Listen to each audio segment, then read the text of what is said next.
right now on 12 News at 10. We're still looking at an active weather weekend. Wind, falling temperatures, rain, and snow. I'll have the latest and an hour-by-hour outlook. I'm Erica Stapleton. We'll have a look at what's ahead for Chad Daybell's murder trial. And after winning the National League title last year, the D-backs finally get to see their rings. 12 News at 10 starts right now. And we begin with a weather alert as Arizona is bracing for a wet and windy holiday weekend. Good evening and thanks so much for joining us for 12 News at 10. I'm Kariba Devine. I'm Mark Curtis. Meteorologist Lindsay Riley has been tracking this storm all week as it moves our way.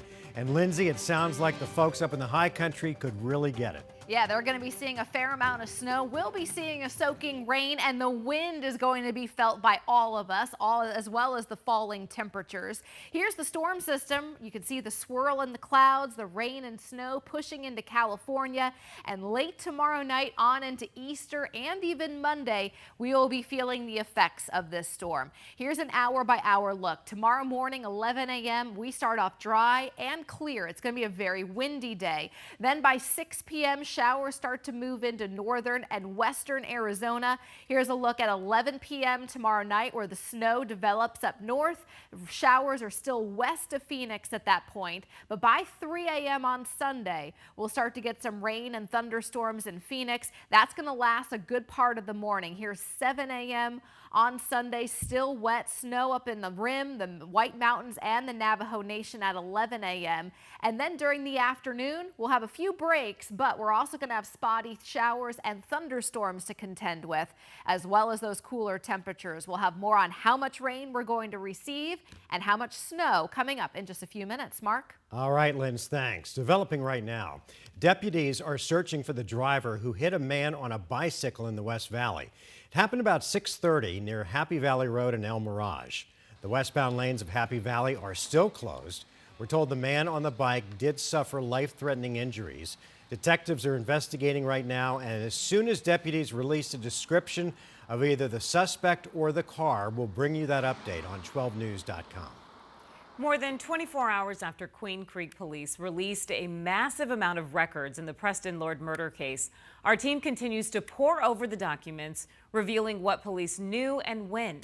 But it's not just law enforcement. Tonight, the I-Team's Bianca Bono explains what these reports really tell us about how school officials responded.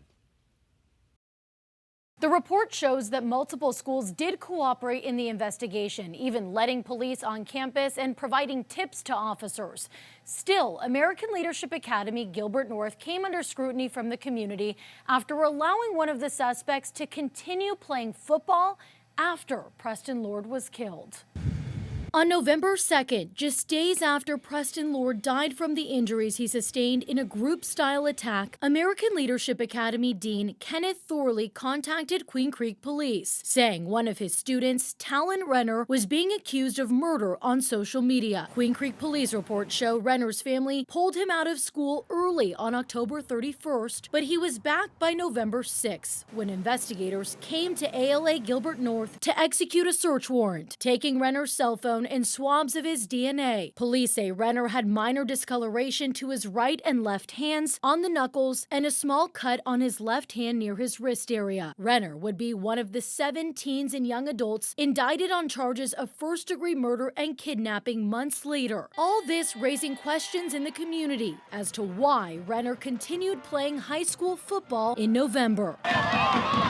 On November 17th, 12 News cameras were there when Renner played. He was awarded Player of the Game. When we as coaches and deans and assistant principals and principals uphold an athlete that has violated the code of conduct, has violated the law, and we allow that person to play and then celebrate them as Player of the Game, we are doing a complete disservice to the other athletes that are pulling their weight. Katie McPherson, a community activist, wrote a letter of concern to the school about Renner's continued role on the team and the message that sends. I think superintendents are now very aware that there needs to be a new set of kind of rules and conditions, they have a natural consequence of not being allowed to play too. Late Friday afternoon, an ALA spokesperson telling the I-Team in an email that they have a zero-tolerance policy when it comes to violence, adding, as new evidence came to light, measures were taken to remove the student from our school and we terminated the football coach. And Renner, along with all other suspects, have pleaded not guilty. Bianca Bono, 12 News. Bianca, thanks. We continue our search for solutions to the ongoing situation of teen violence. Our most recent town hall focused on the impact that violence has in all of our communities. The commercial-free 1-hour Spanish-language town hall will re-air tomorrow morning at 7:30 right here on 12 News. New at 10, Arizona food vendors are rejoicing after a new law which will allow them to sell more homemade items. Today, Governor Katie Hobbs signed the so-called tamale bill into law after a second try. 12 News journalist Jonathan McCall is here tonight with reaction. Jonathan? Well, Caribe food vendors calling this new law a big victory in how they operate, but there are some who are concerned about the changes that the law could potentially bring. Joshua Cote has two loves. I like cooking, I love watching anime. Let me put both of them together. Moshi Moshi is the result. Since he was 15, yeah, Japanese barbecue sauce.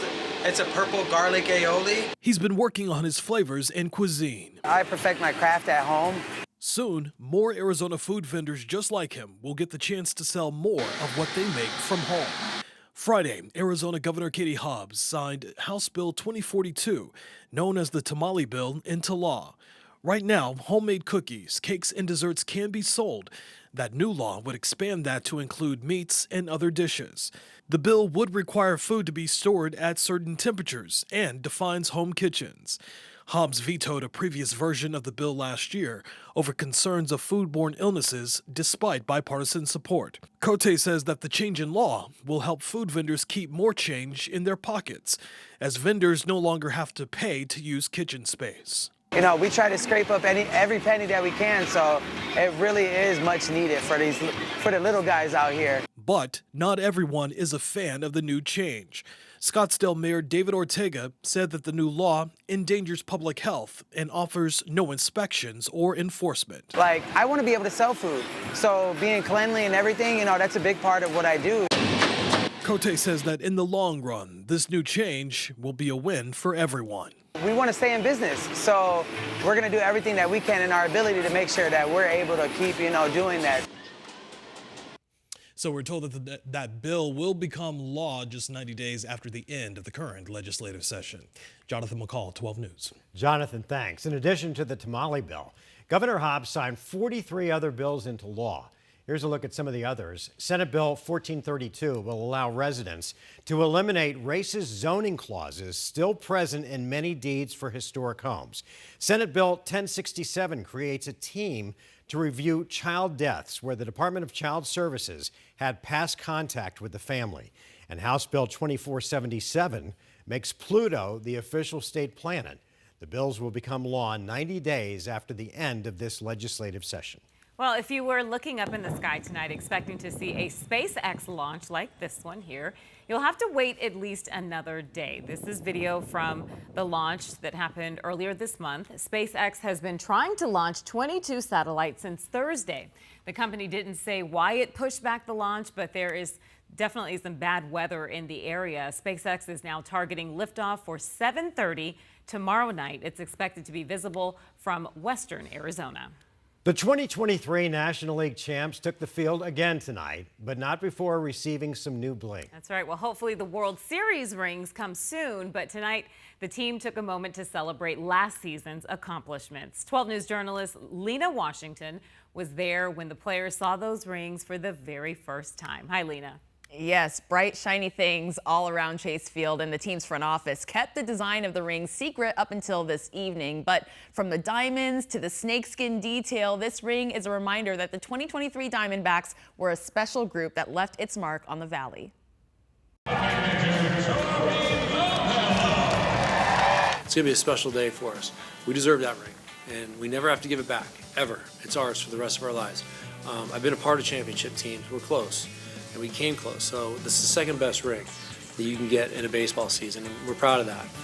and we'll forever be bonded. That group, the 2023 Arizona Diamondbacks, will always be bonded in a very special way. One day there's going to be a reunion, and we're all going to come back into the stadium in 25 years and say that we were the National League champions in 2023, and that's ours. And that's what that ring will mean tonight. I miss these guys every day, for sure. Like, it was such a good group. I mean, you don't get as far as we got without having some really tight bonds and creating some great memories with guys. The celebration in Philly after Game 7. Game 7 was pretty cool, but the celebration was even better. It made it that much sweeter that, you know, I lost in my first year in Philly in the World Series, and to be able to go back there and accomplish that held a little bit more of like a personal joy for me, I guess, or just like a sense of accomplishment, being able to, you know, kind of come back there all those years later and kind of overcome it.